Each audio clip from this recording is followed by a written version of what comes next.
influence. So one way or the other, you must hear them. You know, when I look at what's happening in the world and I compare with what's happening in church, I'm wondering, it takes me back to what Jesus said. He said the children of this world are in their generation wiser than the children of the kingdom. We think influence is carnality. We think influence is ambition. That's because we are myopic. The Bible said if you have what to eat, what to wear, and where to lay your head, it should be enough for you. So when we are talking influence, it's not about personal issue. It's about kingdom advancement. The church needs to have men that can speak to presidents, and policies will be written to favor the church. This is what the sons of the bondwoman are doing every day. They understand the game of influence.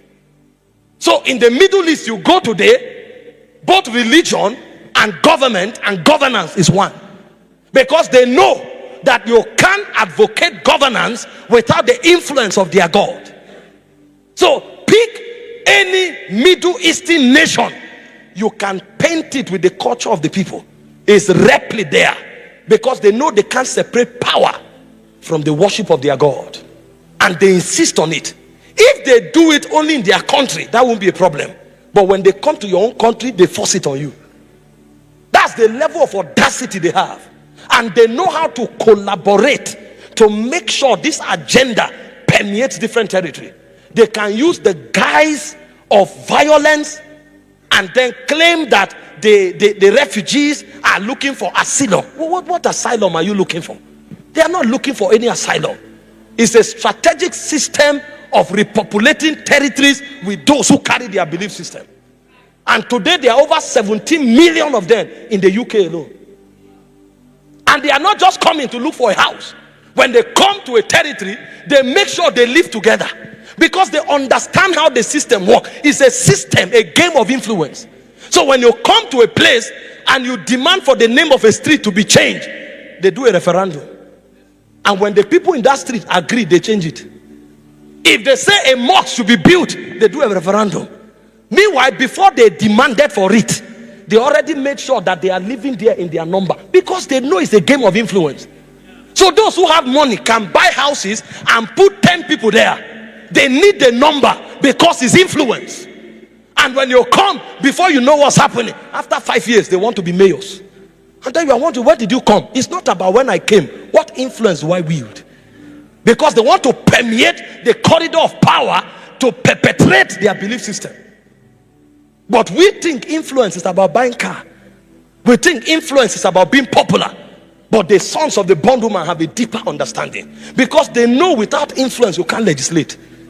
Have you seen in any parliament where they made decision without voting? So you need numbers. You need men who have influence in the corridors of power.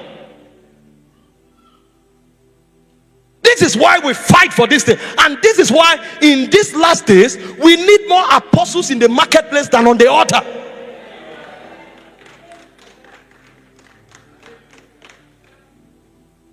You check your nation today. Most of the decisions they took, all you could do was to protest on the street, because you don't have the number where it matters. If you have the number where it matters, you won't need to go to the street. I tell my people, the way influence works is that influence makes up for number. In my country, we have 109 senators. Each state produces 3 senators. That means the number of a state doesn't matter. It's the number of senators that matter. So if you have 3 senators, you have conquered the state. That's the game of influence. You can protest on the street. They will wait. When the tension comes down, they will reenact what they want to do. Have you not seen it? They come down for 3 months, for 4 months. They do the same thing, because they know that if you don't have influence, your tension will come down. But see, when you have men where it matters, when they speak, they say no. They say no, and that no can change things. This is why you need influential people. Legislation requires influence. It's not about personal gain, it's about kingdom advancement. I'm telling you this today because I want to show you what God considers to empower legislators. Because these things are entrustments. They are not a gift. There are things in the kingdom that are a gift. There are other things that are entrustments. If you like, pray from now till next year. God can't give you influence over a nation if he has not vetted your heart and proved you worthy. So there are things that are a gift. There are other things that are an entrustment. I want to show you tonight the things that makes immortals to rejoice.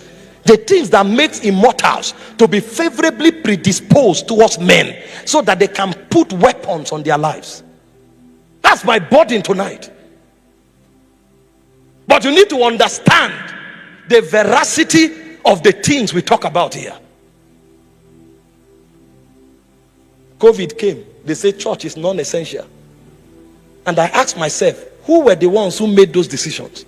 It dawned on me that although our number is much, but we don't have men of influence. For government of nations to come to the conclusion that church is non-essential, as far as they are concerned, hospital is more important than church. If you like, argue. It takes influence to change it. We didn't have men to say it's not possible. If hospital will be open, church should be open. We didn't have men. And they can wake up today and tell you that your worship has become a noise. You think you are in Kenya, you think it's impossible. Travel to the Western world and see what has happened. It's a gradual process. A day will come when they can't authorize a church that sees more than 500 people. They say, what are you coming in so much number to do? What are you doing? And there'll be nobody to say no. There'll be nobody to say restore, because we are not raising legislators. We need to raise men that have massive influence in government, in the economic corridor, in the media. There should be individuals that if 3 of them say let's meet at the stadium will be packed. They don't need to spend money on flyers. They are the publicity. So when they talk, their voice becomes the voice of the people. That is what we are talking about. And Satan has so many of such people. Look at your secular world today. When your artists have programs in stadia, people pay for it, yet the stadium is full. You have program, is free. You do publicity, the stadium is not full. It's a game. Because when you have influence, you command the allegiance of men. And when you command the allegiance of men, any agenda you propagate must go forward. This is why it's a weapon of legislators.